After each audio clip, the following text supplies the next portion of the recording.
Hi friends, welcome back to Moni Spicy Kitchen. இன்னைக்கு நாம என்ன ரெசிபி பார்க்க போறோம்னா ரொம்பவே டேஸ்டா கடைகள்ல அதிக விலை கொடுத்து வாங்கக்கூடிய பாதாம் ஹல்வா எப்படி மணலா ஈஸியா பண்ணலாம்னு பார்க்கலாம்.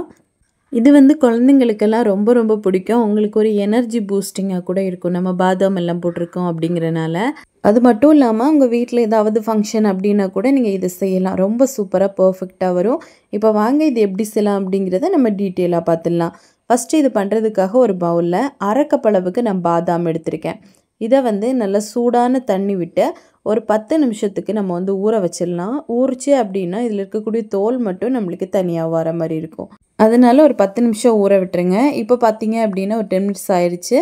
இப்போ நம்ம இந்த தோலை மட்டும் தனியா எடுத்துறலாம். இந்த மாதிரி தோல் எடுத்து நம்ம ஹல்வா பண்ணோம் அப்படினா தான் அதோட டேஸ்டும் கலரும் நமக்கு பெர்ஃபெக்ட்டா வரும். இப்போ எல்லாத்தையுமே இந்த மாதிரி தோல் எடுத்துருங்க. ஈஸியா இலகி வந்துரும். நம்ம சூடு தண்ணி போட்டு இந்த மாதிரி தோல் உரிச்சு எடுத்தோம் அப்படினா ஈஸியா இலகி வந்துரும். இப்போ பாத்தீங்க அப்படினா நம்ம கம்ப்ளீட்டா எல்லாத்துலயுமே தோல் எடுத்துட்டோம். இனிமே இத மிக்ஸி ஜார்ல சேர்த்து ஃபர்ஸ்ட் தண்ணியோ பாலோ எதுவுமே சேர்க்காம நல்ல கொரகொரப்பா ஃபர்ஸ்ட் அரைச்சு எடுத்துட்டு வந்துருங்க. அதுக்கு அப்புறமா இதுல ஒரு 1/4 கப் போல பால் சேர்த்து நல்ல பேஸ்டா அரைச்சு எடுக்க போறோம். அதாவது ரொம்ப பேஸ்டா அரைச்சிர கூடாது. நம்ம ரவை பருவம் இருக்குல்ல அந்த ஸ்டேஜுக்கு நீங்க அரைச்சு எடுக்கணும். அப்பதான் இதோட டேஸ்ட் அந்த மணலா ரொம்ப நல்லா இருக்கும். இப்போ ஸ்டவ் ஆன் பண்ணி ஒரு கடாய் எடுத்து வச்சிருக்கேன். இதுல 2 டேபிள் ஸ்பூன் அளவுக்கு நெய் சேர்த்துக்கலாம்.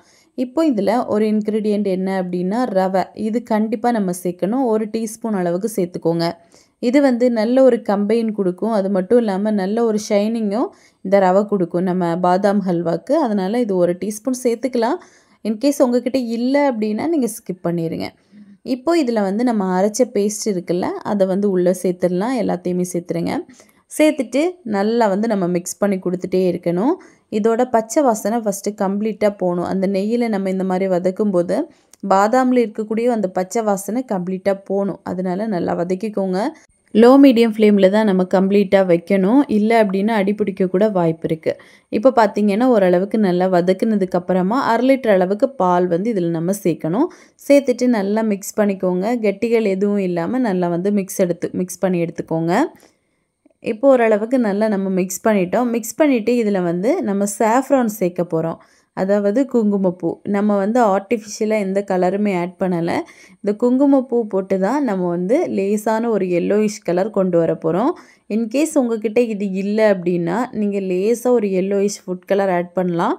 லைட்டா மட்டும் ஆட் பண்ணிக்கோங்க. இப்போ சேர்த்துட்டு நல்லா நம்ம மிக்ஸ் பண்ணி கொடுத்துட்டே இருக்கணும். இது நல்லா கொதிச்சு வரட்டும். கொதிக்க நல்லா திக்காக ஆரம்பிக்கும். ஏன் அப்படினா இந்த பாதாம் எல்லாம் நல்லா கொஞ்சம் நல்லா திக்காக ஆரம்பிக்கும். உங்களுக்கு பார்த்தாலே தெரியும். இந்த ஒரு ஸ்டேஜுக்கு வந்துச்சு பாருங்க. இப்போ நல்லா மிக்ஸ் பண்ணி கொடுத்துட்டே இருங்க. நம்ம சேர்த்திருக்கக்கூடிய அந்த சாஃப்ரானோட கலர் கொஞ்சமா வெளியே தெரிய ஆரம்பிக்கும்.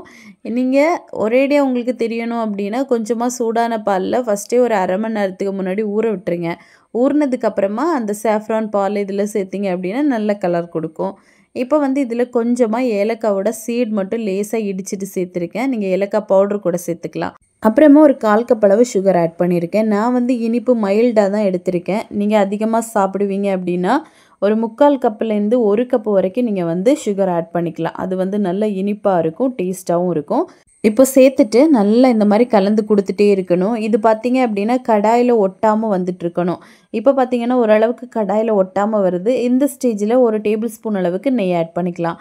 மொத்தமா நெய்யோட அளவுன்னு பாத்தீங்கன்னா ஒரு 1/4 கப் அளவு நமக்கு கண்டிப்பா தேவைப்படும். 1 டீஸ்பூன் அளவுக்கு வச்சு நம்ம அப்பப்போ ஊத்துற மாதிரி இருக்கும். இப்போ நல்லா மிக்ஸ் பண்ணிக்கோங்க. நெய் ஊத்துனதுமே பாத்தீங்க அப்படினா கொஞ்சம் நல்லா சுருண்டு வருது. நெய் சேர்த்து நம்ம இந்த மாதிரி கிளறி கொடுத்துட்டே இருக்கணும். நெக்ஸ்ட் இன்னொரு 1 டீஸ்பூன் அளவுக்கு நம்ம நெய் சேர்த்துக்கலாம். சேர்த்துட்டு நல்லா மிக்ஸ் பண்ணிக்கோங்க. இது இந்த நெய்யிலே பாத்தீங்க அப்படினா நல்லா சுருண்டு வரும். அப்படியே நம்ம எடுத்தோம் அப்படினா அந்த ஸ்பூன்ல இருந்து கீழே விழுற மாதிரி இருக்கணும். அந்த ஸ்டேஜ் வரைக்கும் நம்ம கொண்டு வரணும். சோ கைவிடாம இந்த மாதிரி கிளறி கொடுங்க. கண்டிப்பா லோ ஃப்ளேம்ல தான் வைக்கணும். நம்ம ஹை ஃப்ளேம்ல வச்சிட்டேன்னா அடியில பர்ன் ஆயிருச்சு அப்படினா அதோட டேஸ்ட் கண்டிப்பா நல்லாவே இருக்காது. மணமும் அதே மாதிரி தான். சோ கண்டிப்பா இந்த மாதிரி ரெடி பண்ணிக்கோங்க. இப்போ கடைசியா 1 டீஸ்பூன் அளவுக்கு நெய் சேர்த்துக்கலாம். சேர்த்துட்டு நல்லா மிக்ஸ் பண்ணீங்க அப்படினா நல்ல கடாயில ஒட்டாம நல்லா திரண்டு வருது பாருங்க. உங்களுக்கு பார்த்தாலே தெரியும். இந்த அளவுக்கு நல்லா திரண்டு வரணும். நல்ல பெர்ஃபெக்ட்டா இருக்கும் இந்த ஹல்வா. இப்போ நான் எடுத்து காமிக்கிறேன் பாருங்கள், இந்த மாதிரி இருக்கணும். இப்போ நம்ம வந்து ஸ்டவ் ஆஃப் பண்ணிடலாம்.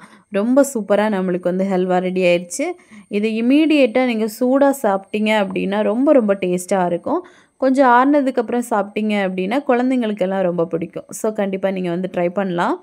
பாருங்கள் எவ்வளோத்துக்கு நல்ல கிளாசிக்காக நல்ல ரிச்சாக இருக்கக்கூடிய ஒரு சூப்பரான ஹல்வா. நம்ம கடைகளில் அதிக விலை கொடுத்து தான் வாங்கணும். ஆனால் வீட்டில் வந்து ரொம்ப சிம்பிளாக நம்ம பண்ணலாம். டேஸ்ட் வைஸ் ரொம்ப அருமையாக இருக்கும். ஸோ கண்டிப்பாக செஞ்சு பாருங்கள். செஞ்சு பார்த்துட்டு எப்படி வந்துச்சுன்னு மறக்காமல் கமெண்ட் பண்ணுங்கள். இதே மாதிரி இன்னும் நிறைய ரெசிபிஸ் வேணும்னு நினச்சிங்கன்னா மோனி ஸ்பைசி கிச்சன் சேனலை சப்ஸ்கிரைப் பண்ணி வச்சுக்கோங்க.